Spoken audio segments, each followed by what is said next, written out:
कभी अगर बनना हो तो बाज बनना, लेकिन कभी तोता मत बनना। तोता बोलता तो बहुत है, लेकिन ज्यादा ऊंचाई तक उड़ नहीं सकता।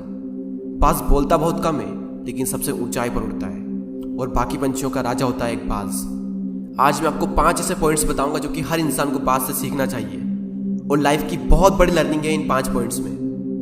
पहला लेसन, ईगल फ्लाई अलोन। बाज अकेले उड़ता है और बाकी पंछियों के मुकाबले सबसे ऊंचाई पर उड़ता है। बाज अकेले उड़ेगा, लेकिन कभी भी चिड़िया और छोटे पंछियों के साथ नहीं उड़ेगा। बाज हमेशा या तो बाज के साथ उड़ता है या फिर अकेला उड़ता है।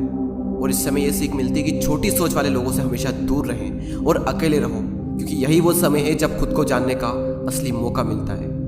दूसरा लेसन, बाज का विजन बहुत ज्यादा क्लियर होता है और बहुत ज्यादा स्ट्रॉन्ग होता है। बाज अपने शिकार को 5 किलोमीटर दूर से ही देख लेता है, और जब एक बार उसे अपना लक्ष्य दिख जाता है तो उसके बाद चाहे रास्ते में कितनी भी मुश्किलें क्यों ना आए, वो अपने लक्ष्य को हासिल करके ही दम लेता है। इससे भी एक बहुत बड़ी सीख मिलती है कि अपना विजन क्लियर रखो और उसे हासिल करने में फिर चाहे कितनी भी मुश्किलें क्यों ना आए, पीछे मत हटो उस बाज की तरह। तीसरा लेसन, बाज कभी भी मरे हुए जानवरों को नहीं खाता, वो हमेशा जिंदा शिकार करता है। और इससे हमें यह सीख मिलती है कि जो हमारा पास्ट है वो मर चुका है, तो अपने उन मरे हुए सड़े हुए थॉट्स पर ध्यान मत दो और अपनी आने वाली ताजी फ्रेश जिंदगी पर ध्यान लगाओ।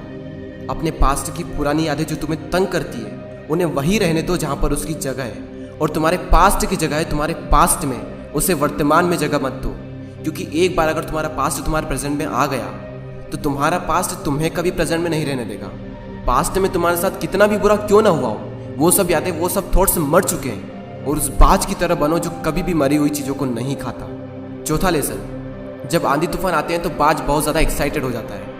जब बारिश होती है तो सारे पंछी छिपकर बैठ जाते हैं, लेकिन बाज को बड़ा मजा आता है। जब तेज हवाएं चलती है तो बाज उन हवाओं के सहारे और तेजी से ऊपर की ओर उठता है, और ऊपर उड़ते उड़ते इतना ऊपर उड़ जाता है कि बादलों से भी ऊपर पहुंच जाता है। और इससे भी एक बहुत बड़ी सीख मिलती है कि मुसीबत में मजा ढूंढो। और नेपोलियन हिल ने एक बार कहा था कि हर बड़ी चुनौती अपने साथ में एक बहुत बड़ा अवसर लेकर आती है।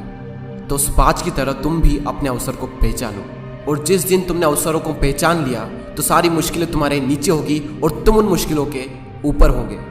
फिफ्थ लेसन, बाज अपने घोंसलों में से सॉफ्ट घास को हमेशा निकाल देता है, ताकि बाज का जो बच्चा होता है वो उसमें कंफर्टेबल ना हो सके। क्योंकि अगर वो घोंसले में कंफर्टेबल हो गया तो वो वहीं रहना पसंद करेगा, लेकिन बाज ऐसा कभी होने नहीं देता। बाज एक पंछी है और उसे भी ये बात पता है कि there is no growth in comfort zone. लेकिन हम तो इंसान है ना, और इंसान होने के बावजूद भी कई सारे लोग इस बात को समझते ही नहीं। आप जितना ज़्यादा कंफर्ट जोन में रहोगे, आपकी लाइफ आने वाले टाइम में उतनी ही ज़्यादा अनकंफर्टेबल हो जाएगी।